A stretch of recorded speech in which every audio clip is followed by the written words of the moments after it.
Bienvenue à Monaco, c'est 2,2 km d'une principauté qui fait rêver. On y sera à la recherche d'entrepreneurs, de personnages étonnants qui vont vous faire découvrir le lifestyle de Monaco. Le monde du business, mais aussi ce mode de vie très particulier qui fait que la principauté de Monaco, Monte-Carlo, est connue du monde entier.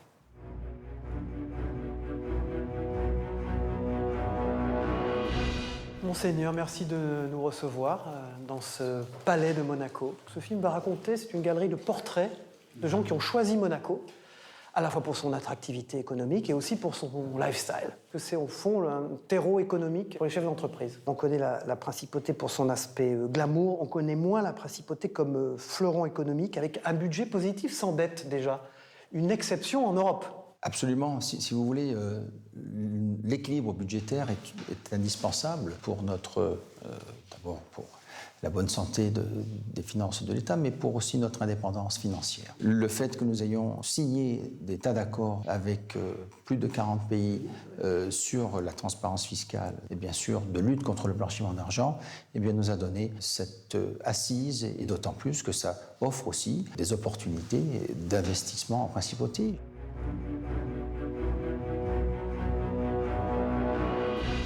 Le groupe Dietzmann, installé à Monaco depuis plus de 40 ans, présent dans plus de 60 pays avec plus de 6000 employés, est un des leaders mondiaux de la maintenance de plateformes pétrolières, minières et centrales électriques. Mes amis m'appellent Peter, mes ennemis m'appellent Monsieur Kuteman.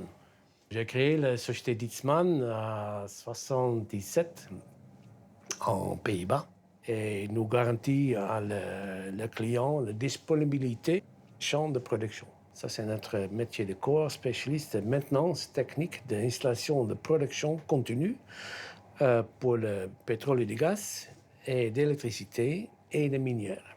Par exemple, on travaille en Angola, Congo, Gabon, Nigeria, mais aussi Libye, Irak, Russie. Nous sommes ici à Konakovskaya, c'est une ville de 150 km de Moscou. Cette centrale électrique fait de l'électricité et de l'eau chaude pour chauffage de ville pour Moscou et l'environ de Moscou. Mon père est un visionnaire et un entrepreneur pur sang.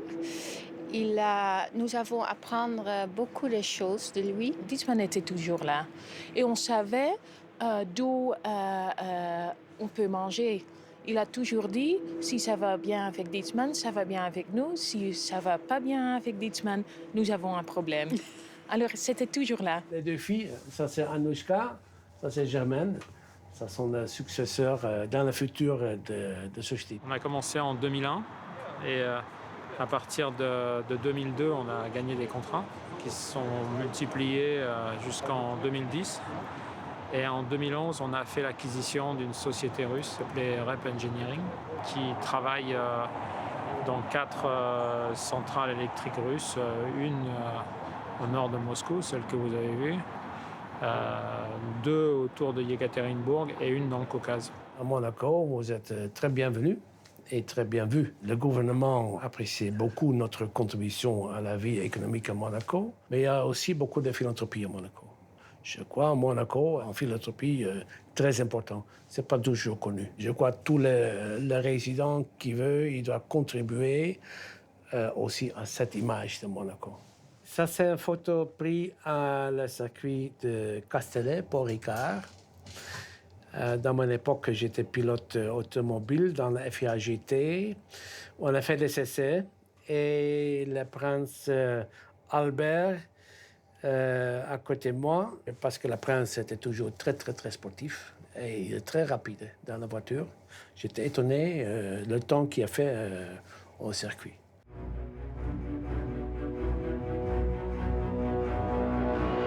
La principauté de Monaco est un pays avec un régime politique particulier, qui est la monarchie héréditaire et constitutionnelle, et qui assure une grande stabilité au système politique. Le budget de l'État monégasque, c'est environ 1,2 milliard de recettes et un petit peu moins de dépenses, un budget à l'équilibre, voire excédentaire. Un pays qui ne connaît pas l'endettement, un PIB qui en 2015 a dépassé les 5,5 milliards d'euros et qui au cours des 10 dernières années a connu une croissance moyenne de 4% par an. C'est quasiment une croissance à l'asiatique sur les bords de la Méditerranée.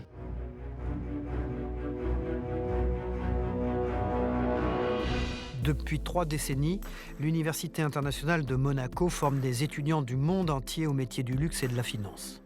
I'm from New Delhi, India. I'm from Bucharest, Romania. La Chine. Switzerland. America. Je suis originaire de l'île de la Réunion. Je suis monégasque, donc je suis dans mon pays, on va dire. Je suis en master finance, spécialité banque privée. I'm very focused on the leisure industry, the luxury leisure industry. Je suis en 2e année de BBA, donc bachelor et en business administration. Je suis de base passionné par finance et Monaco était vraiment un endroit très stratégique pour poursuivre dans ce domaine, en fait, tout simplement. It's emblematic in the world. It's a very special place. It's a tiny country, smaller than Switzerland, but very international, very multicultural. I really couldn't find any reason for not choosing Monaco.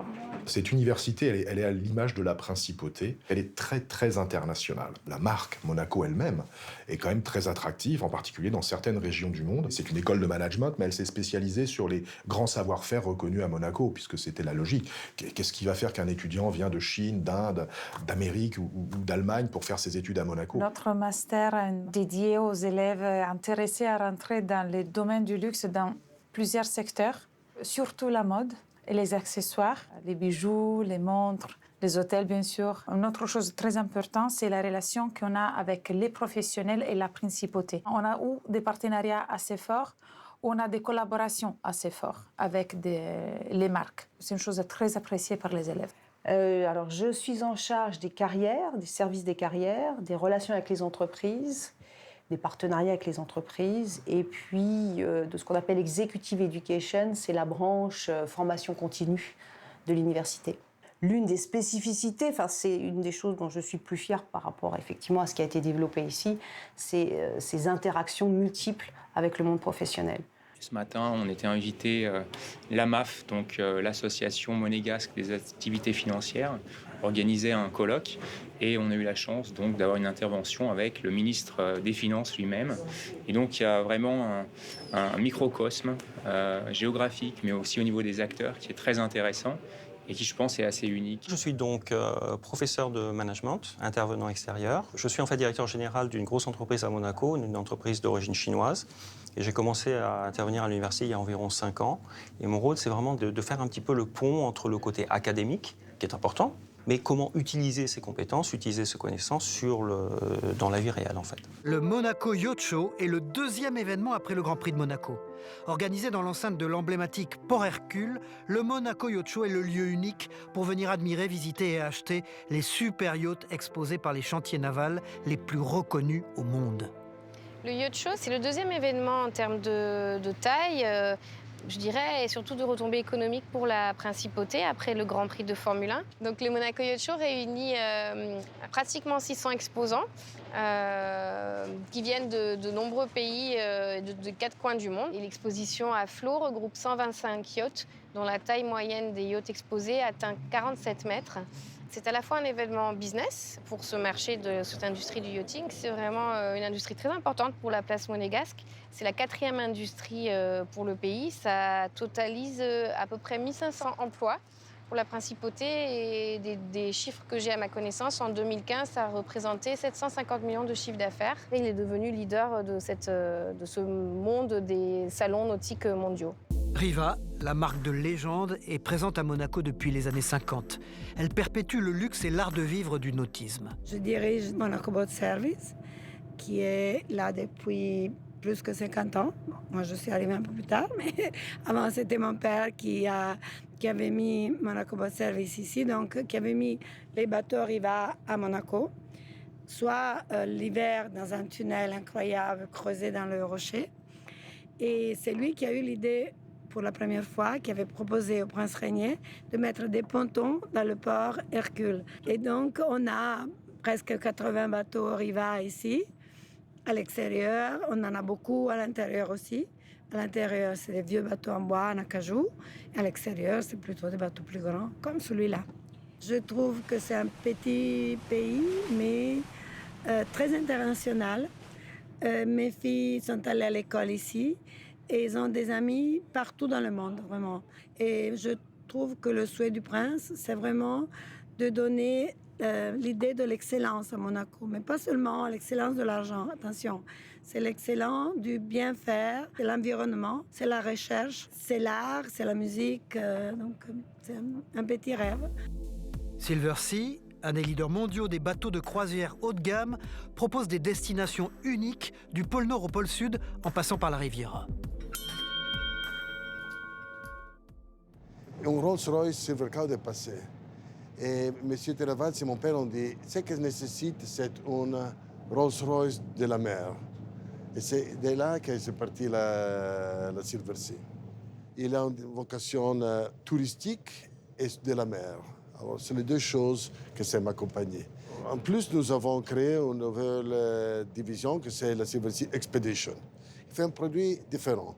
Avec la Silversea Expedition, vous allez dans des destinations remotes. Il n'y a pas de ports, il n'y a pas de villes. Les villes sont petites. Vous descendez avec des Zodiacs. Vous allez à explorer. En final, les destinations du monde, si vous regardez, Monaco, c'est central. Je suis resté ici. Et c'était le paradis de ma vie.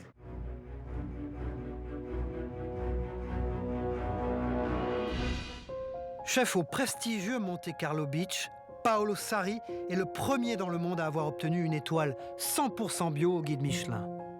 Là, on est dans l'Olympus, on dit. On a la plus belle vue de Monaco qu'on peut avoir. À Monaco, il y a la possibilité de faire beaucoup de choses. On a la plus haute concentration des étoiles Michelin par mètre carré. Et c'est entre la France et l'Italie. Et on parle de deux cultures agricoles et de deux cultures gastronomiques premières au monde. Quand je suis arrivé, j'ai vu que Monaco il avait besoin d'une solution écologique et biologique. Monaco était resté à l'écoute. Il y a quelques semaines, on était ici à la table du chef à déjeuner ensemble. Monsignor était sensible, il avait envie de voir ses potagers. Je suis parti à les prendre chez lui. On est monté ensemble, on a ramassé la tomate, on s'est fait 2 spaghettis à la tomate ensemble. Il apprécie parce que, en tout cas, lui, il est demandeur de ça. Lui, nous montre la route.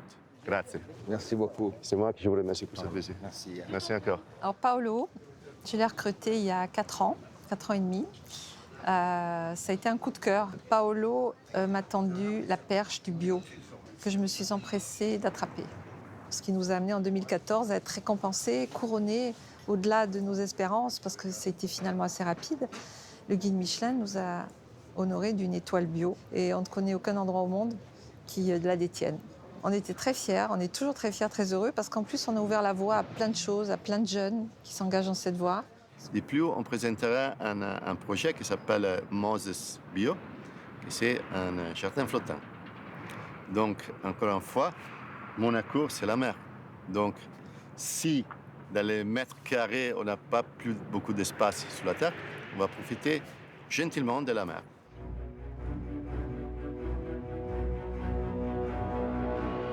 Monaco a toujours accueilli les plus grands laboratoires pharmaceutiques et cosmétiques. Depuis quelques années, TerraScience est devenu l'un des leaders de la physionutrition.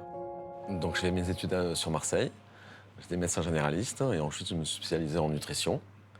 Et de la nutrition est arrivé TerraScience. Mon cursus de nutritionniste m'a permis de rencontrer des patients qui avaient des problématiques de surpoids, des problématiques de déficit en micronutriments, en macronutriments, des problématiques de pathologie. Tout l'axe et tout le travail que fait TerraScience, c'est de former les professionnels de santé à la physionutrition. Nous allons mettre en place donc un diplôme de physionutrition clinique et biologique qui sera ouvert aux médecins et aux pharmaciens.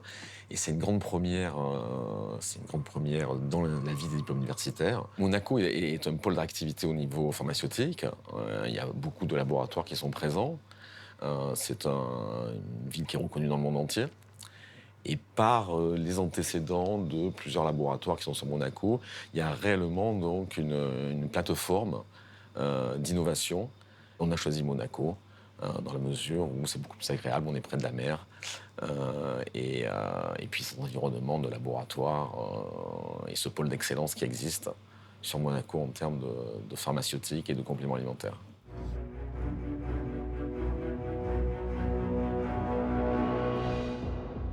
À quelques kilomètres de Monaco, l'aéroport de Nice accueille le plus grand nombre d'avions privés en Europe. Nous avons rencontré un acteur majeur d'aviation d'affaires très en forme. Je suis italien, je suis né dans une petite ville près de Bologne. Et maintenant, j'habite à Monaco depuis 25 ans. Je représente Bombardier. C'est la première compagnie dans tout le monde entier au niveau des transports, si on considère les avions et toutes les autres choses qu'il fait. Il est aussi très actif dans les avions de ligne.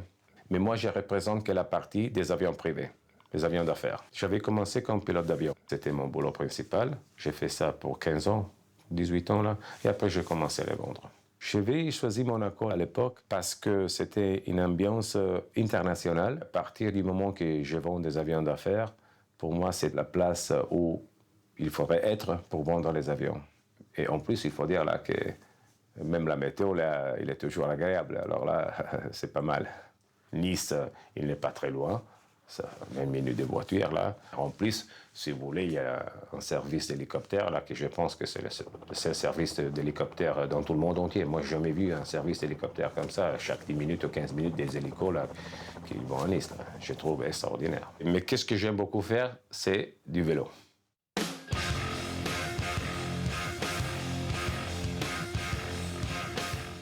Beaucoup. J'ai fait presque entre 25 et 30 000 km à l'année en vélo. Bravery, intensity, resolution, pain. Race Across America is a venture that pushes all human limits. These races are so extreme that common people will never try. On part de la Californie, on doit arriver sur la côte est des États-Unis. Ils sont 5 000 km et vous avez 12 jours maximum pour la terminer. Ça veut dire qu'on doit pédaler 20 heures par jour et on n'a que 2 heures pour dormir là, pendant la journée. Pas plus que ça, sinon vous n'arrivez pas à la terminer dans le temps. I think that this is part of what we learn in the Air Force. Il n'y a que 50% du monde qui a commencé à le faire dans les derniers 20 ans, là, depuis qu'ils sont arrivés à la terminer. Moi, je l'ai fait 6 fois. Si je pars vers 4 ou 5 heures le matin, j'arrive à être ici maximum aux 10 heures. Je suis disponible à travailler. Pour moi, c'est incroyable. Si j'habitais à Paris, à Milan, à Londres, n'importe où, c'est presque impossible. C'est que Monaco qui vous donne cette option de mélanger les deux choses, travailler et faire un sport à un certain niveau.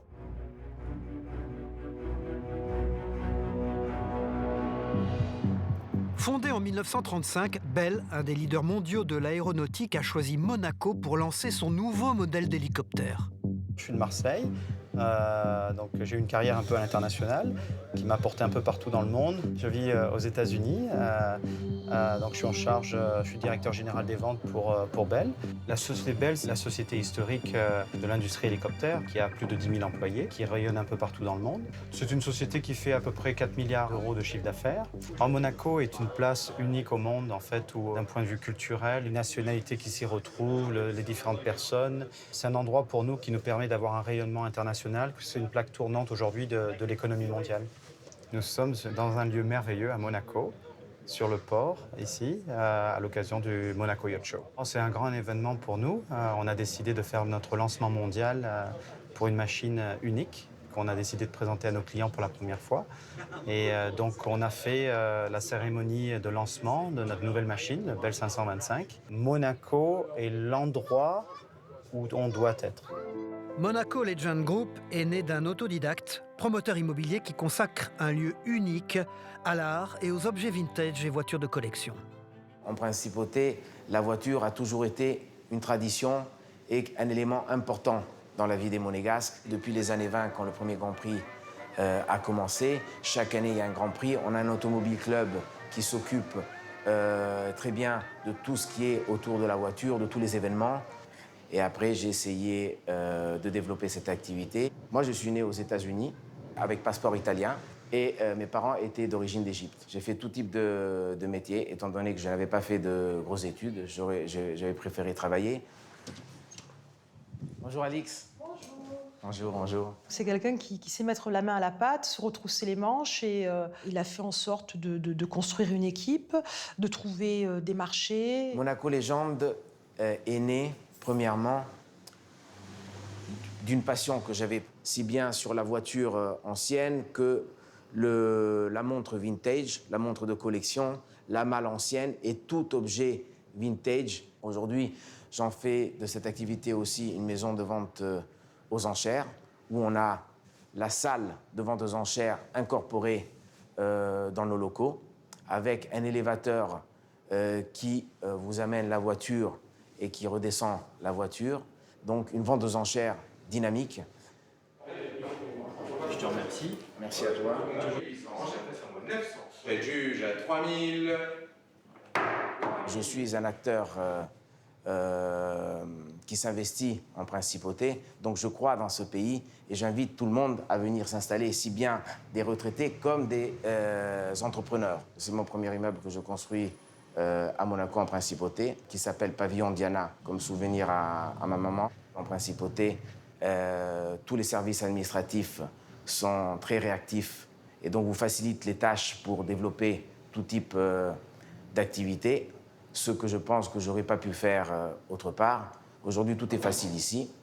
De plus, je suis entouré d'une très bonne équipe, ce qui me permet de pouvoir m'occuper de Monaco Légende comme d'autres activités qu'on a actuellement.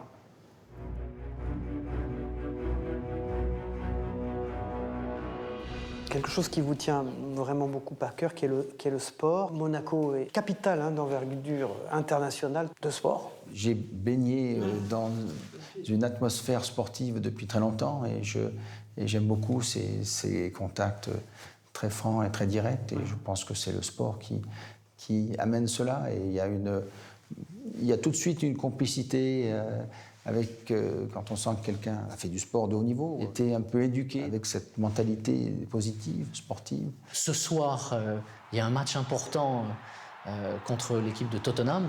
J'espère que la Principauté, qui n'a besoin que d'un point, fera au moins match nul, mais on espère tous une victoire, permettrait de se qualifier pour les huitièmes de finale de manière encore plus éclatante.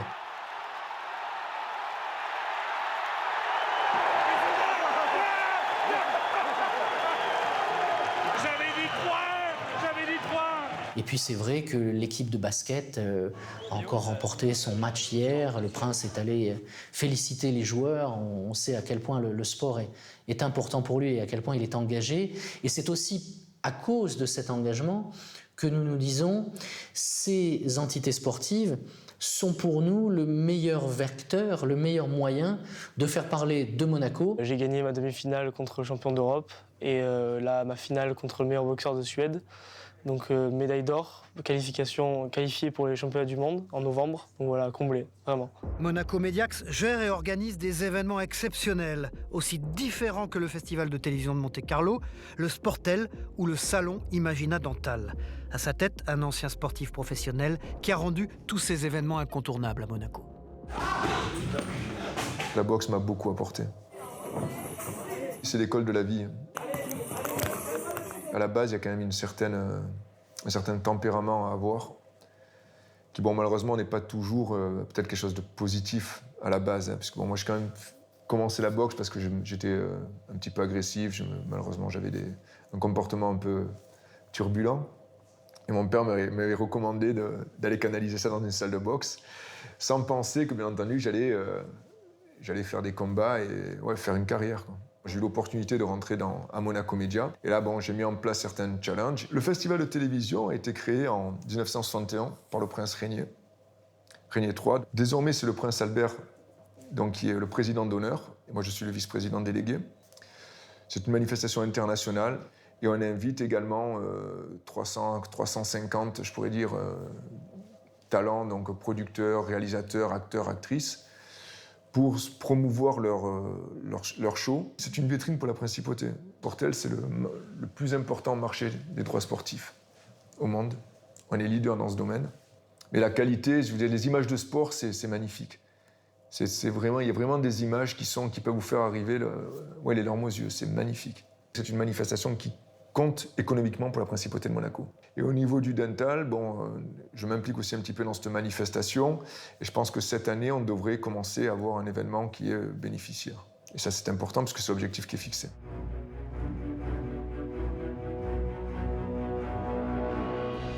Monaco accentue ses efforts en matière de transparence fiscale. Et l'attractivité de Monaco tient aussi du fait que l'état de ses finances est excédentaire depuis 5 années maintenant. C'est ce qui rend très attractif cette place financière pour les sociétés qui ont décidé de s'installer ici dans la principauté. Banquiers et entrepreneurs depuis 7 générations, Edmond de Rothschild est un groupe financier international, familial et indépendant qui intervient principalement dans les métiers de banque privée et de gestion d'actifs. Bonjour. Bonjour, monsieur Andrémy. Tout va bien? Très bien, merci. Pour entrer dans la salle des marchés, il faut un pass. Et là, on va découvrir effectivement ce qu'ils font. Je vous invite. Non, vous continuez à traiter. Vous continuez à traiter, c'est juste fondamental. On n'arrête rien. Et l'euro-dollar, il est comment? C'est bien. Je suis arrivé en principauté de Monaco en 1995, sur les recommandations d'un monégasque qui m'a dit qu'il y avait beaucoup de choses à faire dans ce pays. À l'origine, j'avais un contrat de 2 ans, et ça fait maintenant plus de 20 ans. Donc c'est dire combien j'ai été séduit par cette principauté dans laquelle je me sens merveilleusement bien. C'est pas simplement une banque, en fait, c'est une organisation de 3 sociétés. La banque, bien sûr, mais une société de gestion qui a la responsabilité de gérer les capitaux des clients qui nous confient un mandat. À côté de ça, il y a une 3e entité qui est Edmond de Rothschild Assurance et Conseil, qui est une société qui est dédiée au tax planning, à l'organisation patrimoniale.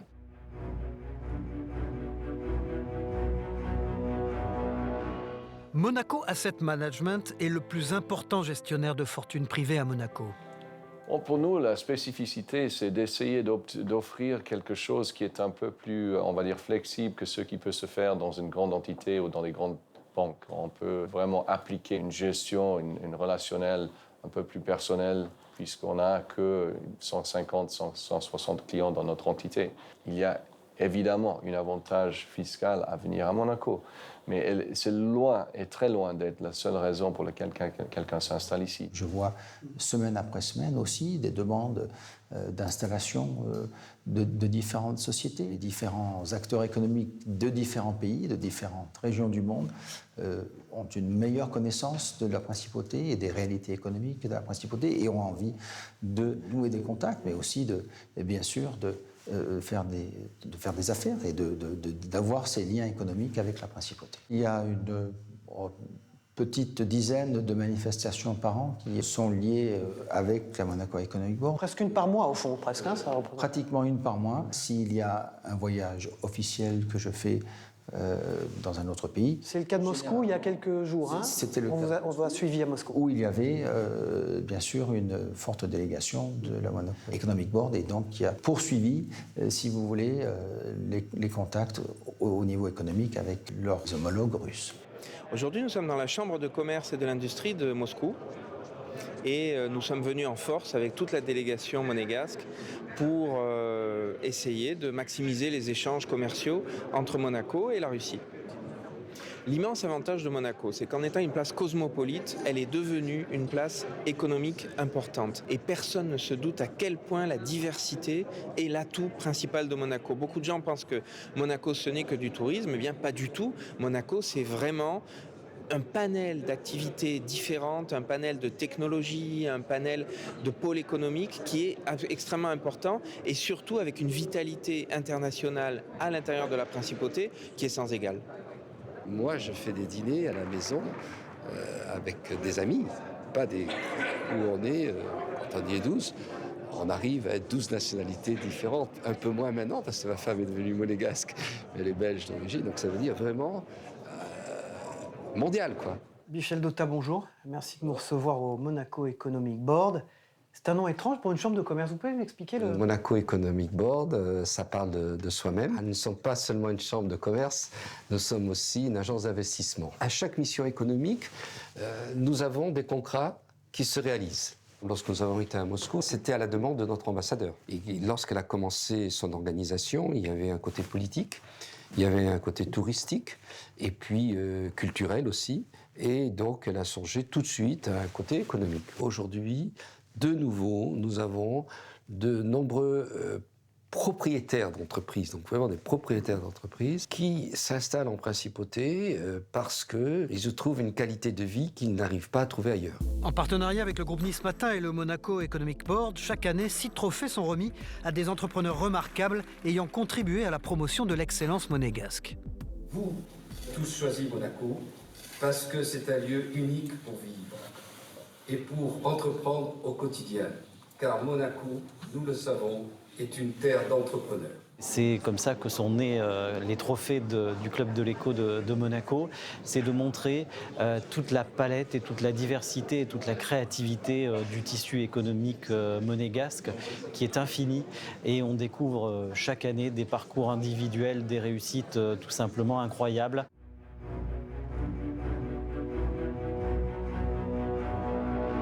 L'image traditionnelle de Monaco est modifiée aujourd'hui par cet apport de sang neuf en termes d'économie, de tissu économique et presque de start-up aussi, où on a vu que de très nombreuses chefs d'entreprise choisissaient Monaco pour lancer des sociétés.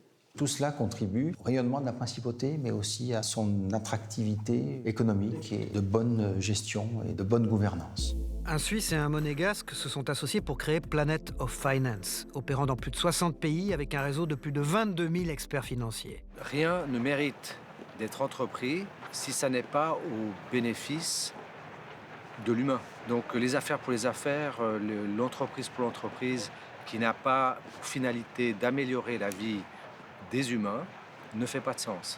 Et c'est un petit peu l'objectif, en tout cas, d'un de nos projets, créer, on va dire, un nouvel écosystème durable. Alors la pétanque, c'est peut-être précisément un endroit où on peut abaisser ces tensions qui peuvent exister dans notre quotidien professionnel.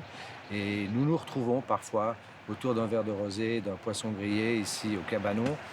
Je suis monégasque, donc je viens de Monaco, j'ai grandi à Monaco, je suis né à Monaco, j'ai fait mes études à Monaco. Je suis parti il y a 11 ans de Monaco pour essayer d'aller un petit peu, on va dire, rouler ma bosse à l'étranger. Et j'ai pu rencontrer Olivier Colombin, qui était mon patron à l'époque et qui aujourd'hui est mon associé.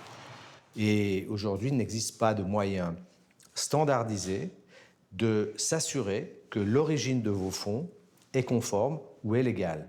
Donc nous nous sommes mis en tête de créer un standard de conformité financière qui s'appelle, pour l'instant le nom de code est Money ID. Cette entité, qui est basée à Monaco, va déployer cette prestation depuis Monaco au travers du réseau social Planet of Finance.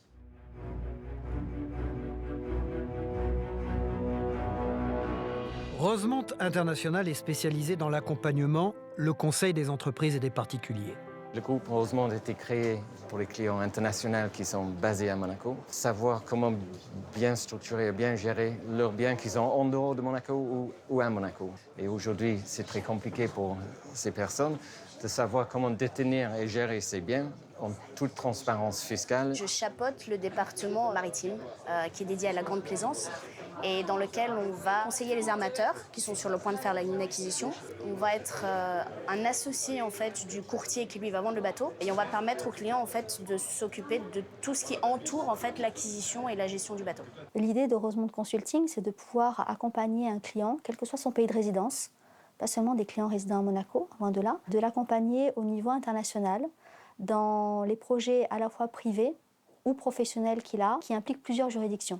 Donc ça peut être une acquisition de biens immobiliers dans un autre pays que son pays de résidence. Ça peut être une acquisition d'œuvres d'art ou d'autres biens de valeur, comme un jet ou un yacht. Ça peut être également un accompagnement à l'international au développement de sa société.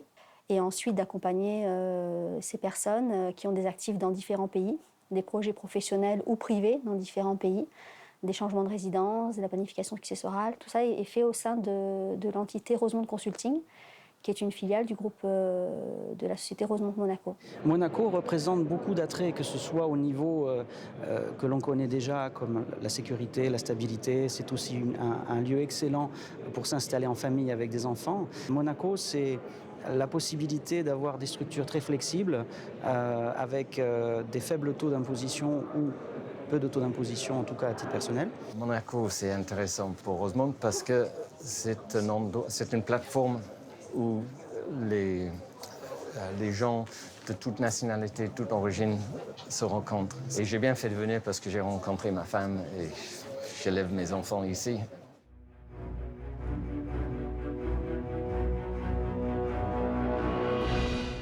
Le Grimaldi Forum est un espace emblématique de la culture monégasque.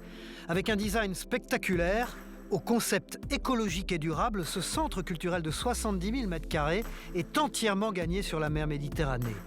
Il accueille les grandes manifestations, expositions et spectacles de la Principauté.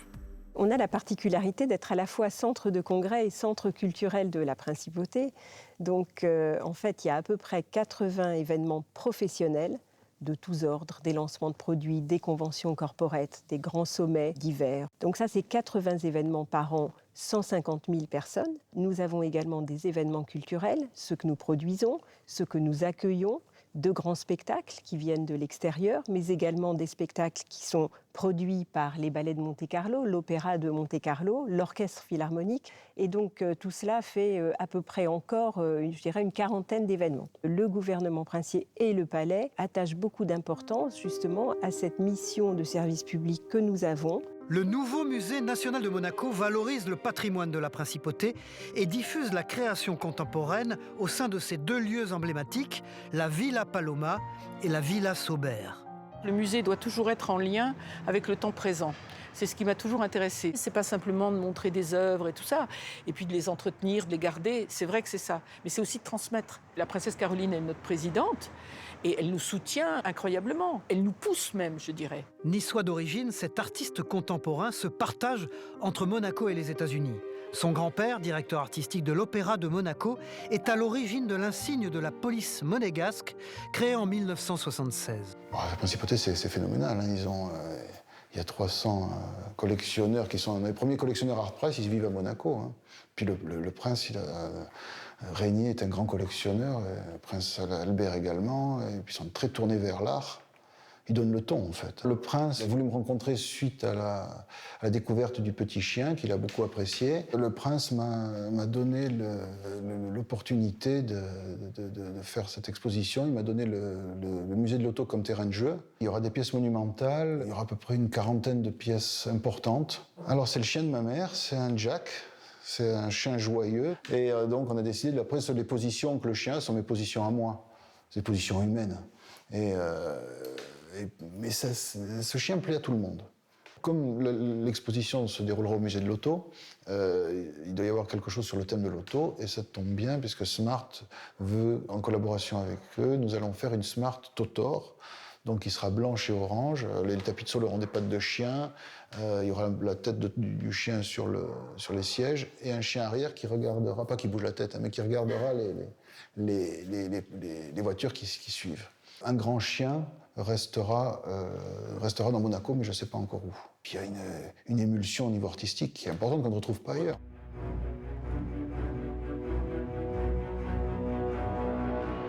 Le studio Shibuya Productions, créé en 2014, est la première société de production qui organise chaque année au Grimaldi Forum ses conférences magiques autour des jeux vidéo, films d'animation et univers des mangas. Chez Shibuya Productions, on produit des jeux vidéo, on produit aussi des dessins animés pour la télévision, Internet ou autre, donc des séries télé d'animation ou des longs métrages d'animation. En fait, choisir Monaco, c'est être sûr qu'on se rappellera de notre société. C'est la société de production d'animation de Monaco. On rencontre des gens très intéressants, ça peut être des investisseurs, ça peut être des célébrités qui peuvent nous servir à doubler certains dessins animés que nous produisons.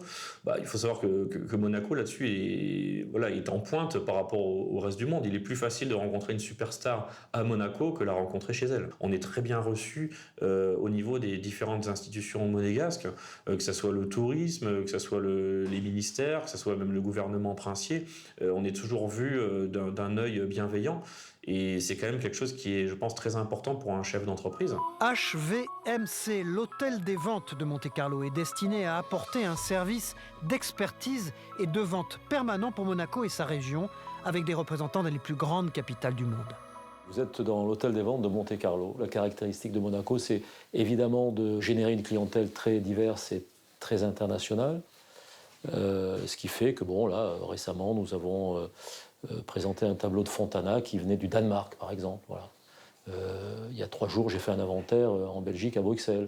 Nous avons autour de nous une bonne vingtaine d'experts, donc dans chaque spécialité, ce qui nous permet de répondre enfin, à toutes les demandes. J'ambitionne d'offrir à Monaco l'exposition des dessins de Van Gogh. C'est une découverte qui a un caractère planétaire, mondial. C'est sans doute la plus belle découverte depuis celle du Codex de Léonard de Vinci. Cette publication qui révèle à la lumière 65 dessins de Vincent Van Gogh, c'est sans doute l'événement le plus extraordinaire dans le domaine de l'histoire de l'art qui ait pu survenir ces dernières années. Monaco est appelé peut-être à redevenir, parce que ça l'a été dans le passé, une pièce essentielle du marché de l'art européen.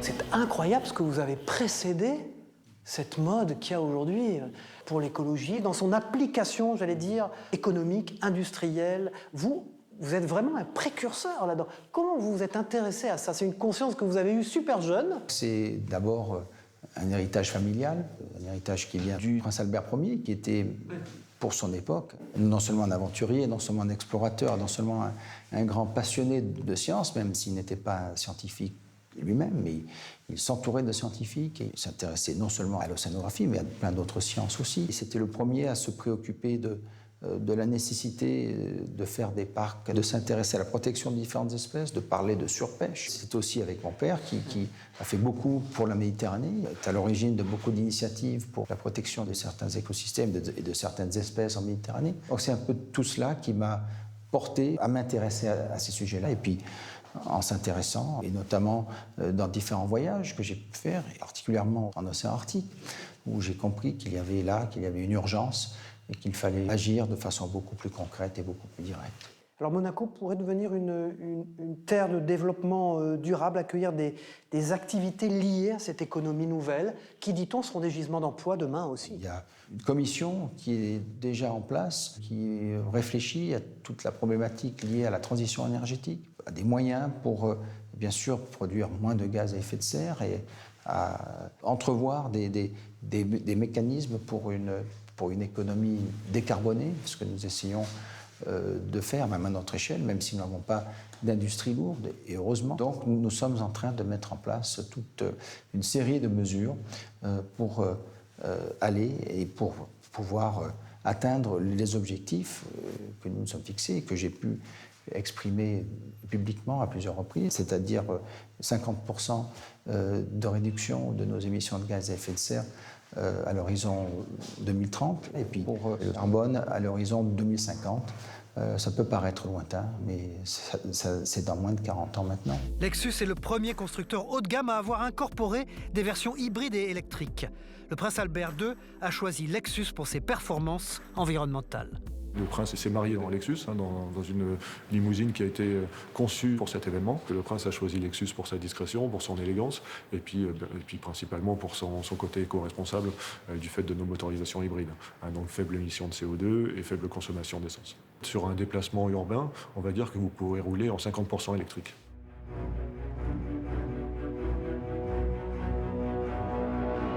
Avec 2000 salariés, 44 nationalités, ESCO est le leader mondial dans le soutien logistique des pays en situation post-conflit depuis plus de 60 ans. Le groupe ESCO a créé Ecosystem, une filiale dédiée à l'humanitaire et au développement durable. Le groupe ESCO, c'était pour faire des services de support à des bases de vie, à des projets à l'étranger dans des zones difficiles. Il y a un grand sommet au Mali qui on est en train de construire des villas pour les chefs d'État qui vont être présents. C'est un projet qui consiste à construire 14 villas de haut standing pour les chefs d'État qui participeront au sommet. Les autorités maliennes, elles ont identifié une deuxième vie et c'est pas un investissement à perte et surtout c'est pas quelque chose qui va être démonté. C'est du niveau 4-5 étoiles. L'écosystème qui est spécialisé maintenant à suivre les clients sur l'humanitaire. Les pavillons de Monaco à l'Expo, c'est un bon exemple. C'est un pavillon qui a été conçu avec des matériaux écologiques. La deuxième vie, c'est de démonter les pavillons, de les transporter au Burkina Faso et de les reconstruire comme un centre de formation pour la Croix-Rouge. Voilà, on a deux clients différents. Un, c'était l'État monégasque qui nous a chargé de faire les pavillons. Le deuxième, c'était la Croix-Rouge qui nous a chargé de reconstruire les pavillons au Burkina Faso pour faire un centre de formation. L'écologie, certainement, doit être quelque chose qui, pour tout le monde, pas pour ESCO. On a une planète qui a des problèmes. Aujourd'hui, on sait qu'on consomme plus de ce que la Terre produit et certainement, si on veut penser à notre fils et à notre grand-fils, on doit penser à l'écologie. C'est dans la nature de Monaco d'être, comment dire, un leader dans l'environnement et dans la survie de la planète.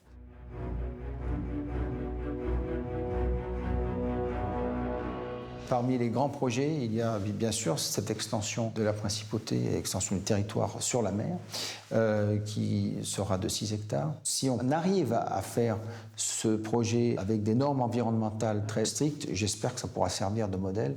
Voilà, nous sommes exactement à l'endroit où Monaco va s'étendre sur la mer. C'est le grand projet, un projet qu'on dit pharaonique, 6 hectares gagnés à cet endroit-là, sur la mer ici à Monaco. La société d'exploitation des ports de Monaco gère l'ensemble des ports de la principauté pour répondre à une demande croissante de places. Elle met en œuvre l'extension à Vintimille, en Italie, d'un nouveau port à quelques milles nautiques de distance.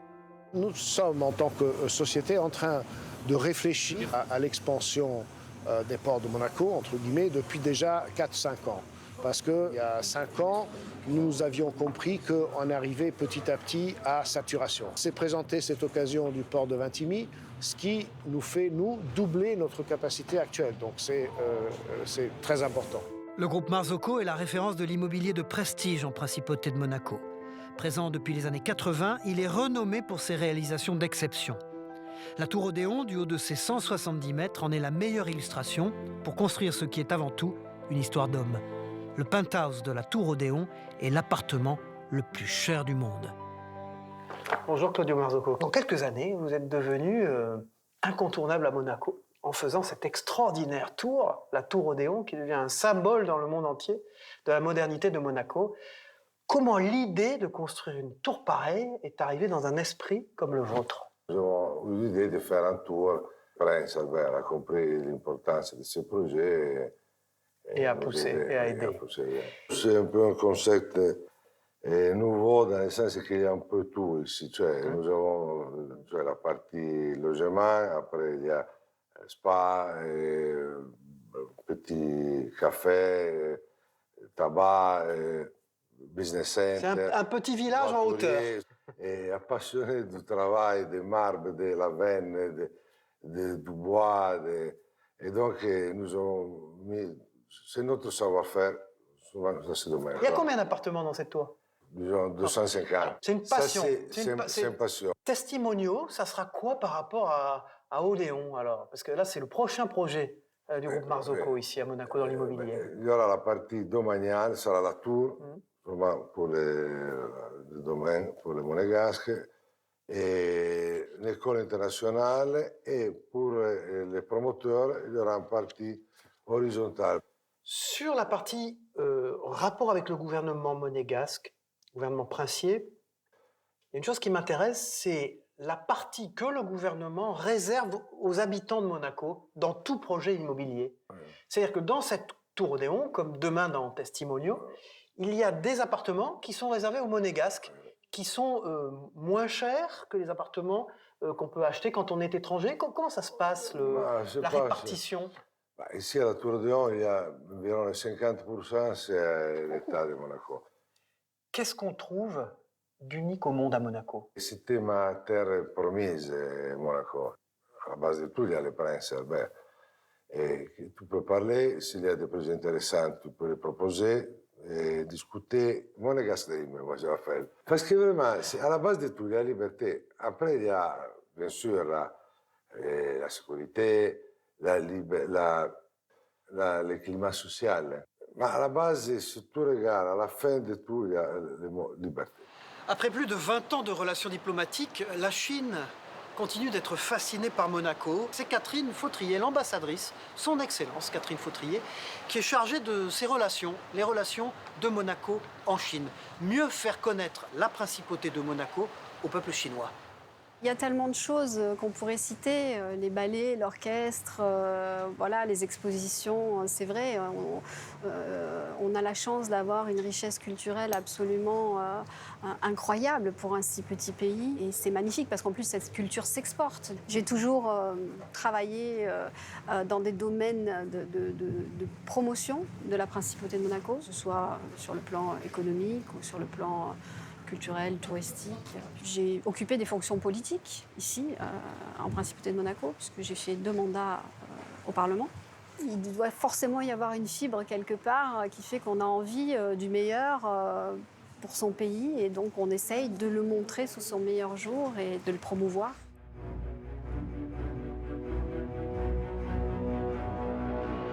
Chaque année, la China Night célèbre l'amitié, les échanges économiques et culturels entre la Chine et Monaco.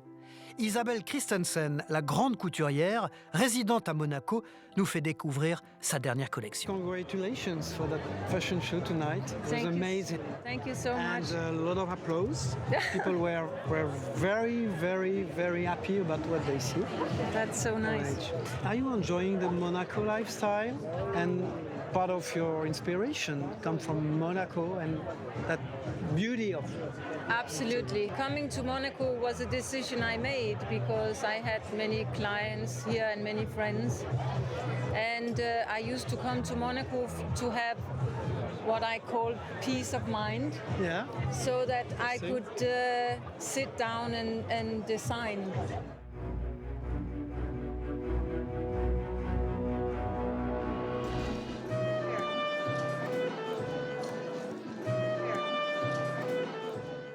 Alors, Chris Moore, tu es le fils d'une des plus grandes stars du cinéma. Vous avez vécu dans beaucoup d'endroits dans le monde. Je crois que ton père vous a amené en plus beaucoup sur les différents tournages. Tu as connu tous les pays. Et tu as atterri à Monaco. Pourquoi Monaco? Le soleil. Non, avant c'était ça. Mais vraiment, c'était quelque chose pour trouver un peu de culture. J'étais pour presque 15 ans aux États-Unis, à Los Angeles. Et j'avais une opportunité de venir ici. J'ai aussi voulu agrandir ma famille, alors pour avoir des enfants et pour habiter ici à Monaco, c'est vraiment quelque chose de spécial. La sécurité. C'est la sécurité, la liberté qu'on a, mais plus de ça, c'est la vie qu'on a et l'accessibilité de l'Europe. Si on a 20 minutes pour arriver à l'aéroport, on peut aller partout, on peut travailler en Angleterre ou où on veut, et on peut retourner ici très facilement. Et par exemple, c'est quelque chose qui te plairait, toi, de faire de la production ici, c'est pas simplement de vivre une vie de famille, mais aussi de travailler dans ce métier que tu connais par cœur. Bien sûr, et c'est ça que je travaille à ce moment. C'est pour faire de médias ici à Monaco, de télévision et des films. Créé par la princesse Grace en 1973, le Monaco Ambassador Club œuvre pour le dynamisme économique et culturel de la principauté, participant activement à son rayonnement. Christian Moore en est le vice-président. Princesse Grace a commencé le club pour aider Monaco, pour donner l'image de Monaco au monde. On fait beaucoup d'événements culturels et pour charity. On soutient les associations caritatives et on travaille très proche avec la Fondation Prince Albert pour l'environnement.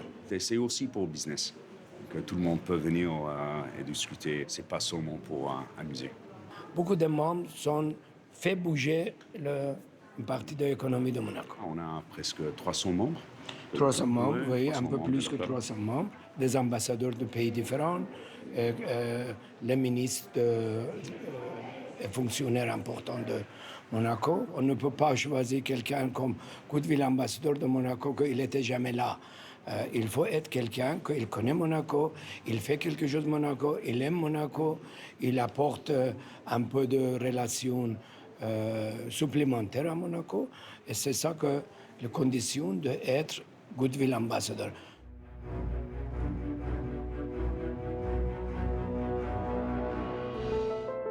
Monacosat lance en 2015 le premier satellite monégasque avec la position 52E depuis Cap Canaveral. C'est plus d'1,5 milliard de foyers qui rayonnent grâce à ce satellite. Le président de Monacosat est le consul de Turquie à Monaco. Nous sommes une société monégasque, Space Systems International Monaco. Nous sommes dans le business de espace. Monaco, un grand terrain dans l'espace, qui aujourd'hui, on occupe ce terrain avec une satellite qui on est lancé en avril 2015 de Cape Canaveral avec le fusée SpaceX. Les couvertures de notre premier satellite Monacosat 1, c'est toute l'Asie centrale, la Russie, l'Europe et l'Afrique du Nord et Moyen-Orient. On peut couvrir plutôt 2 milliards de peuples dans notre couverture. C'est un petit peu de plus grand satellite dans la couverture dans le monde. Monaco, un pays neutre, un pays peaceful avec la paix. Quand on a lancé le satellite avec le nom de Monacosat, quand on est allé à tous les pays qui sont dans notre couverture, si on a dit c'est Monacosat, il ne dit rien politiquement, il n'y a pas de contresens, il n'y a pas de différents objectifs.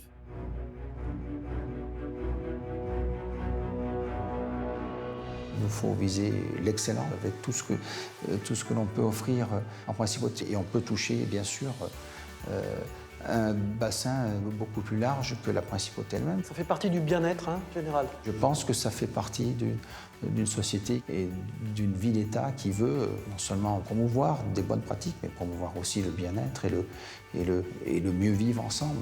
Monseigneur, merci de cet entretien chez vous, à Monaco, pour TV5 Monde. Et alors, longue vie et succès au prince Albert de Monaco. Merci.